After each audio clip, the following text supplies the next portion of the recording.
C'est-à-dire qu'on fonde ce qu'on appelle la théocratie, le pouvoir de Dieu. Si je suis roi et que je vous dis il faut m'obéir, je vous dis ça n'est pas à moi que vous obéissez quand vous m'obéissez, c'est à Dieu.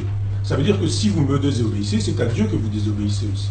Donc l'association temporelle spirituelle, l'association même dans une logique de causalité, c'est-à-dire que le temporel n'est jamais que l'émanation du spirituel, ça devient une vérité avec Constantin. C'est une religion extrêmement intéressante pour le pouvoir, puisqu'elle dit en gros, tout pouvoir venant de Dieu, vous devez accepter le pouvoir, si vous refusez le pouvoir, alors vous vous opposez à Dieu. Et puis après, c'est une religion qui vous dit, pardon, souffrez, identifiez-vous à la passion du Christ. Le Christ est mort sur la croix, eh bien, si vous voulez exister, il faut imiter Jésus. Le christianisme, c'est ça, c'est l'imitation de la vie de souffrance de Jésus. Formidable pour un chef d'État, pour un empereur, de disposer d'une idéologie qui dit souffrez, ne vous rebellez pas.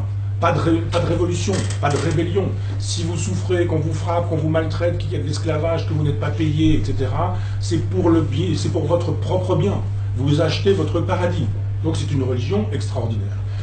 Et Constantin qui en a besoin, Constantin est un personnage de sac et de corde, hein, qui tue, qui massacre, qui fait assassiner autour de lui 2 ou 3 personnes parmi ses proches, notamment une épouse, à une mère qui s'appelle Hélène, avec laquelle ils vont construire la biographie de Jésus. C'est-à-dire que Hélène s'en va en Palestine, et comme par hasard, elle retrouve en Palestine la croix, les clous, l'épine, la couronne d'épines, le manteau du Christ, tout est là. 4 siècles plus tard, on retrouve tout ça intact. Et on vous dit, ben voilà, Jésus finalement, qui était un concept, devient une réalité. Puisqu'on a retrouvé son manteau, puisqu'on a retrouvé la croix, les clous, puisqu'on a retrouvé toutes ces choses-là. Et on commence à faire à organiser un culte des reliques. On commence à fabriquer une biographie à Jésus qui n'en avait pas précédemment. On lui donne un corps. Ce corps de papier devient finalement un corps qu'on entrevoit. Et l'art va jouer un rôle extrêmement important, et nous en sommes encore là.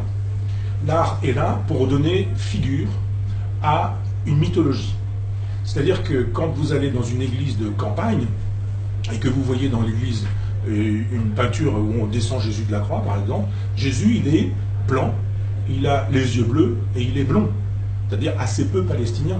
Si Jésus avait existé historiquement, il aurait ressemblé à Yasser Arafat. C'est-à-dire il aurait eu la couleur de peau de Yasser Arafat, il aurait eu les cheveux bruns bouclés de Yasser Arafat, il aurait été un Palestinien, il aurait été un Arabe, il aurait été un Sémite, il aurait été un Oriental, physiquement.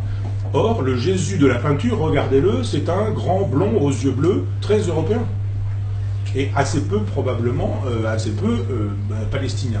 Donc on voit bien qu'il y a un concile, et les conciles, ce sont les dispositifs qui permettent de décider de ce que va être la religion, qui permettent à des évêques de se réunir. Alors certains sont illettrés, certains sont mariés avec 2 ou 3 femmes, certains ont fait de la prison. Les évêques à l'époque, ce sont des soudards et des malappris, et ils vont se réunir, pas plus que vous, là, à l'instant, et ils vont décider de ce que va être l'Église. Ce qu'elle va faire, ce qu'elle ne va pas faire. Jésus n'en a rien à faire du mariage. Il a des prêtres. Il n'a jamais dit, il me faudra des prêtres, il faudra que les prêtres soient célibataires, pas de préservatif, et je suis d'accord avec la bombe atomique, pour cause. Donc ce sont les conciles qui, au fur et à mesure, vont fabriquer l'idéologie de l'Église et vont décider des grandes orientations de l'Église. C'est-à-dire que le christianisme ne se constitue pas sur Jésus, il se constitue sur le Christ et sur Saint Paul. Jésus est un homme de paix, de tolérance et d'amour, si on en croit la mythologie. Saint Paul est l'homme qui dit qu'il faut réaliser tout ça par le glaive, par l'épée. Donc le christianisme, il ne s'inspire pas de Jésus, il s'inspire de Saint Paul. Et à partir du moment où le concile se réunit et examine la question des images, eh bien, l'Occident se constitue. Pour quelle raison? Parce qu'il y a à l'époque une querelle qu'on appelle la querelle des iconoclastes et des iconophiles. L'icône, c'est l'image. Donc iconophile, c'est qui aime les images. Iconoclaste, c'est qui brise les images. Il y avait des premières représentations du Christ qui étaient faites sur des peintures. Quand on se met à genoux devant une peinture du Christ, et que le Christ est Dieu, qu'est-ce qu'on adore? Est-ce qu'on adore Dieu ou est-ce qu'on adore une peinture? Certains disent en fait, c'est du fétichisme, c'est du paganisme. On est à genoux devant une peinture, donc c'est de l'idole. Et il faut détruire ces idoles-là. Dieu n'a pas besoin de représentation. Et puis ceux qui nous disent, mais non, c'est une occasion, c'est un moyen, on dirait aujourd'hui c'est un média, c'est quelque chose qui nous porte vers Dieu et vers la divinité. Et donc, on a le droit de faire des images de Dieu, des images des divinités, sans qu'on soit pour autant des païens. Le concile débat, redébat, débat encore, ça dure longtemps. Et à un moment donné, quand je dis longtemps, c'est sur des dizaines d'années, et à un moment donné, on tranche et on dit, oui, iconophilie. On a le droit à l'image. À partir de ce moment-là, cette religion qui aurait été sinon purement conceptuelle devient une religion extrêmement physique. L'art, c'est ce qui permet de donner un corps à Jésus qui précédemment n'en avait pas, puisqu'il n'avait pas d'existence.